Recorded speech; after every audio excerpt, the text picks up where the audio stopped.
المستثمرين طبعا المهتمين بالعقارات دلوقتي اه. ان اخر التطورات الموجودة في السوق العقاري ان الاسعار ما بقتش مستقرة دلوقتي. دلوقتي اللي عاوز يشتري شقة او يعمل او يشتري مشروع حتى، مم.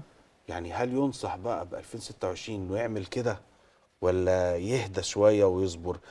طبعا انا بكلمك في الحتة دي عشان عارف ان انت ده اساس شغلك، يعني قبل ما تكوني زميلة واعلامية. تمام. هو مم. طبعا دلوقتي حاليا السوق مش مستقر، اه. بس في توجيه من الدولة ان احنا نهتم بالاستثمار اه. اكتر بكتير من السكن دلوقتي.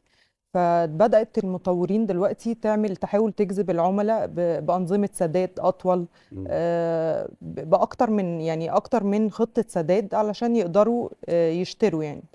ده فعلا انا خدت بالي في اعلانات نازلة كتير. وفي منافسة قوية، وتسهيلات. تسهيلات جامدة ومنافسة قوية بين المطورين. اه. طيب بما انك بقى متابعة اخر الاخبار، تنصحي اللي عاوز يشتري فين؟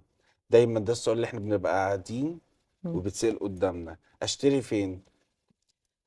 طبعا في مناطق كتير، بس في دلوقتي توجيه جامد على منطقة العاصمة الإدارية الجديدة. المدن الجديدة المدن عامة. الجديدة عامة طبعا، والعاصمة الإدارية الجديدة دي أحسن فرصة دلوقتي لأي مستثمر مم. إنه يشتري فيها، لأن طبعا بعدين لو جينا بصينا لقدام هنلاقي السعر اختلف تماما، لأن افتتاحها 2030، مم. فهتلاقي كل حاجة طبعا اتغيرت في الأسعار. يعني انت قصدك على 20 30 الاسعار هتكون زادت؟ اه طبعا، ده اه. أكيد 3 أضعاف. واللي هيكون اشترى دلوقتي هو اللي هيكون مبسوط ساعتها. أكيد هيعرف يستثمر صح. مم.